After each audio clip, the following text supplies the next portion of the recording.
Muito bem, galerinha. Estamos de volta, né, com o nosso estudo da geometria analítica, tá? Hoje nós vamos falar das coordenadas de um ponto, né, de um segmento, ponto médio, baricentro, tá bom? Vamos em frente. Então vamos considerar aí os pontos de extremo A, que tem como coordenadas x, a, y, a, e B de coordenadas x, b, y, b.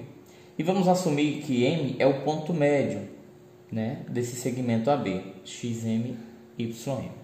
Então isso implica dizer, né, visualmente é perceptível, X médio é metade dessa distância, ou seja, ponto médio de XA, XB.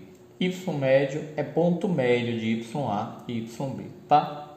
Como que a gente vai, portanto, fazer essa observação matematicamente? Por essa equaçãozinha bem simples, tá bom? Vamos em frente. Vamos pegar um exemplo. Vamos calcular as coordenadas do ponto médio desse segmento AB, onde A é 10 e menos 4 e B é 4 e menos 6. Se a gente, né, jogar na equação, nós vamos ter x de A mais x de B, ou seja, 10 mais 4 dividido por 2 vai dar 7. Y de A menos 4 mais y de B menos 6 dividido por 2 vai dar menos 5. Se visualmente formos analisar isso no gráfico, de fato, né, está aqui o ponto A, está aqui o ponto B, de fato M é o ponto médio desse segmento, tá? Muito tranquilo o ponto médio. Um outro exemplo, vamos determinar o comprimento da mediana AM de um triângulo que tem cujos vértices 2 e 3, 4 e menos 2 e 0 e menos 6. Galera, uma duvidazinha aí para a gente retirar. Todo mundo lembra o que é mediana? Mediana é um segmento de reta que liga um ponto médio de um segmento ao vértice oposto, tá bom? Então, mediana tem que ligar o ponto médio de um segmento ao vértice oposto. Se não precisasse ligar ao vértice oposto, seria só uma mediatriz, tá certo? Pois muito bem, esse A é exatamente o vértice oposto e esse M é o ponto médio. Ora, pense comigo. Se A é o vértice oposto, quem seria num triângulo segmento oposto a A? BM, né? Portanto, se liga, AM é um segmento que começa no ponto A e vai ao ponto médio do segmento oposto. BM começa em B e vai ao ponto médio do segmento oposto. Quem é oposto a B? Ora, quem é oposto a B é a C. E CM seria uma mediana que vai de C até o segmento oposto ao ponto médio, né, dele, que seria AB. Tranquilo? Mas voltando à nossa questão, como é que a gente faz para determinar a medida dessa mediana? Ora, a primeira coisa a se fazer é descobrir o ponto médio. Quando descobrirmos o ponto médio, nós já aprendemos a calcular a distância de dois pontos, não é verdade? Portanto, é só fazer a distância do ponto A ao ponto M. Vamos em frente. Então, M é o ponto médio do segmento BC. Calcula-se M, muito fácil, né? X médio é o x de A, o x de B mais o x de C. Então, x de C 0, x de B 4, dividido por 2 dá 2. E o y médio é o y de C menos 6 mais o y de B menos 2 dividido por 2, dá menos 4. Achamos o ponto médio.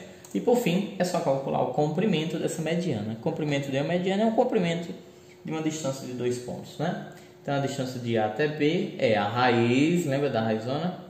Então, eu vou pegar x de A menos o x do ponto médio, ou seja, 2 menos 2 ao quadrado, mais y de A menos 4, y de M, né? Menos o y de A, que é 3. Então, menos 4 menos 3, menos 7. Menos 7 ao quadrado, 49. Lembra que aqui deu 0 ao quadrado? Não precisa aparecer. Portanto, raiz de 49, 7. 7 unidades de comprimento. Era o tamanho da mediana AM. Tranquilo?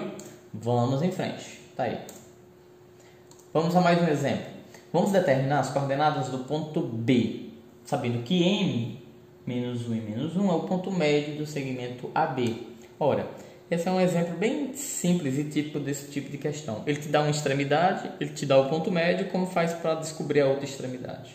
Usa-se a mesma fórmula do ponto médio, né? X médio é XA mais XB sobre 2. X médio eu tenho menos 1. Eu tenho XA menos 1. Vou descobrir XB. tudo sobre 2. Faz cruz credo, né? Ou seja, meio por extremos. Então, menos 2 vezes, perdão, 2 vezes menos 1 dá menos 2. Menos 1 mais xb vezes 1, menos 1 mais xb. Isola xb igual nós, estamos de quarentena, né? Isolados. E passa menos 1 para o outro lado. Então, menos 2, né? Vai receber o 1 lá positivo, vai ficar menos 1. Faz a mesma coisa com YB, YM, né? Y médio é igual a Y de A mais Y de B sobre 2. Eu já tenho Y médio que é menos 1, né? Que é igual a Y de A que é 1 mais Y de B sobre 2. Cruz credo de novo, Y de B mais 1 vezes 1, Y de B mais 1. 2 vezes menos 1, menos 2. Agora passa o 1 para o lado de lá, ele vai negativo, vai ficar menos 3. Pronto, descobrimos as coordenadas do ponto B, menos 1 e menos 3. É simples? Agora vamos perceber o seguinte, é possível que essas medianas no interior de um triângulo, elas se encontrem, né, quando forem traçadas. Sim, é possível. E quando elas se encontrarem, esse ponto ele é comum a alguma coisa? Sim. E ele é para nós chamado de baricentro, né? A letra dele que a gente usa é um G, porque na verdade é o centro de gravidade desse triângulo. Se você pegar qualquer triângulo e conseguir equilibrar, né, na ponta do seu dedo, na ponta de uma caneta, de um lápis, você encontrou o baricentro desse triângulo. Tá certo?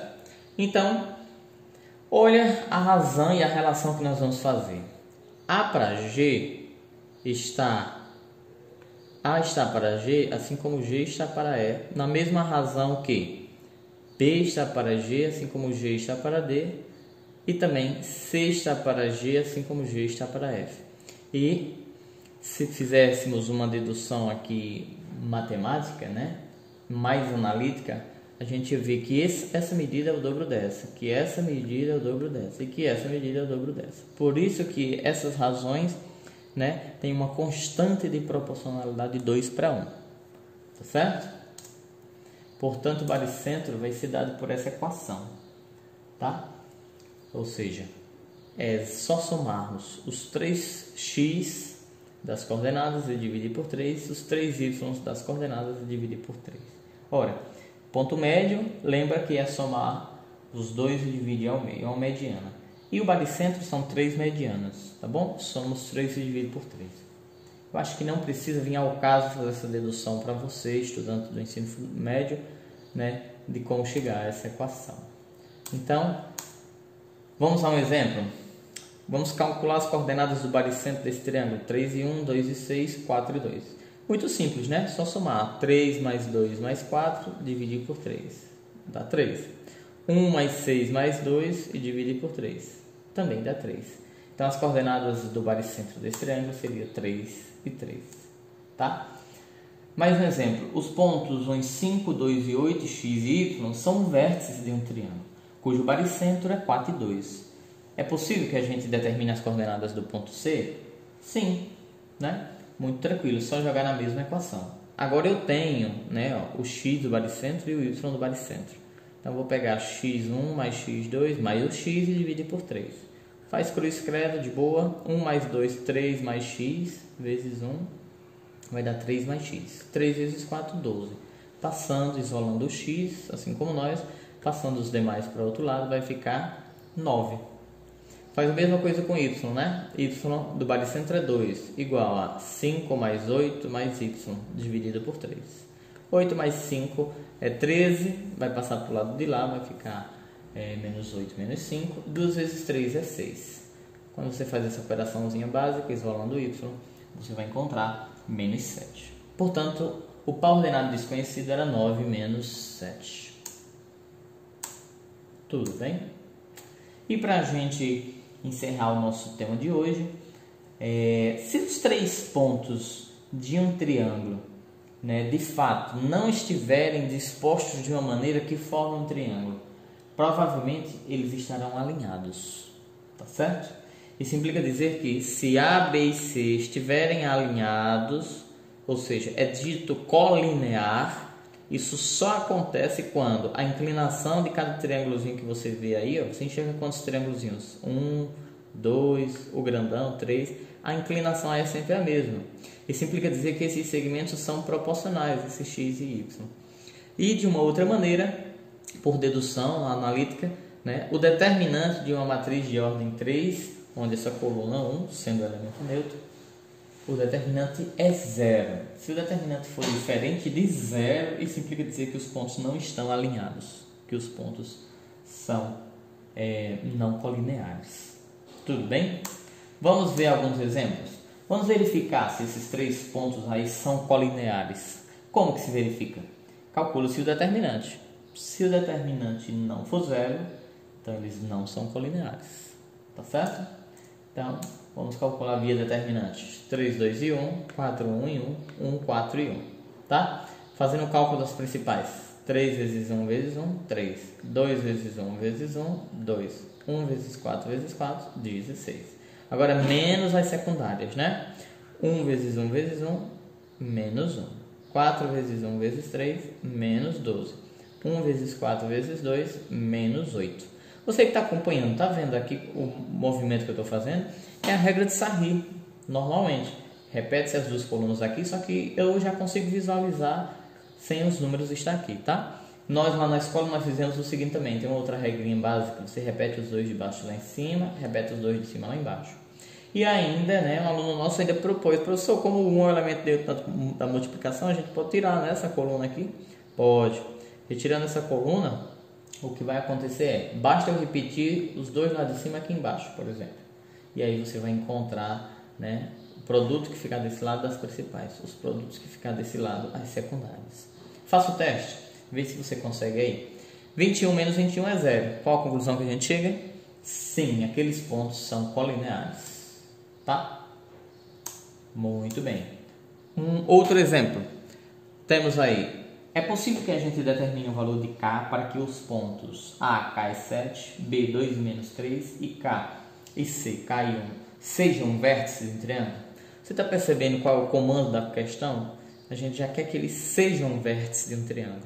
Portanto, para eles ser vértices de um triângulo, o determinante dessa matriz que vamos armar tem que ser igual a 0. Tá certo? Então, vamos lá. Perdão, deixa eu retificar. Para que eles sejam vértices de um triângulo, em hipótese nenhuma, né, ele pode ser 0. Ele tem que ser diferente de 0.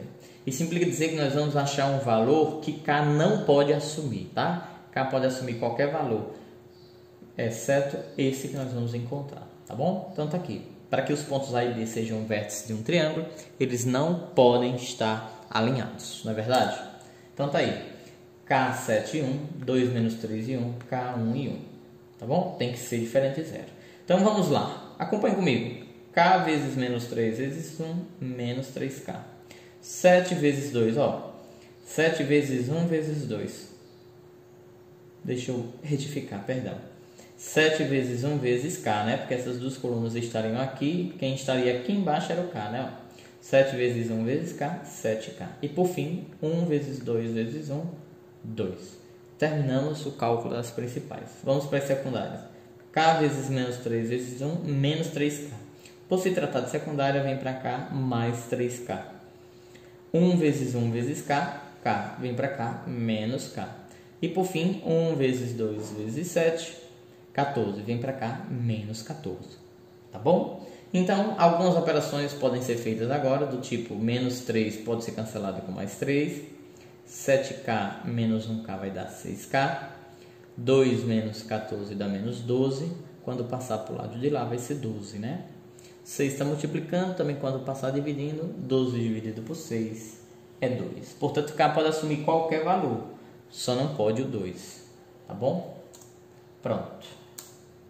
Agora você, né, aluno, vai lá no seu livro didático, exercita lá as questões que tem na página 17 e 18 e na página 21. São muitas questões, tá? Lembrando que muitas dessas questões nós já fizemos, tá? Mas vale a pena você retomar, voltar, porque nós ainda temos prova para fazer, tá bom? Um abraço!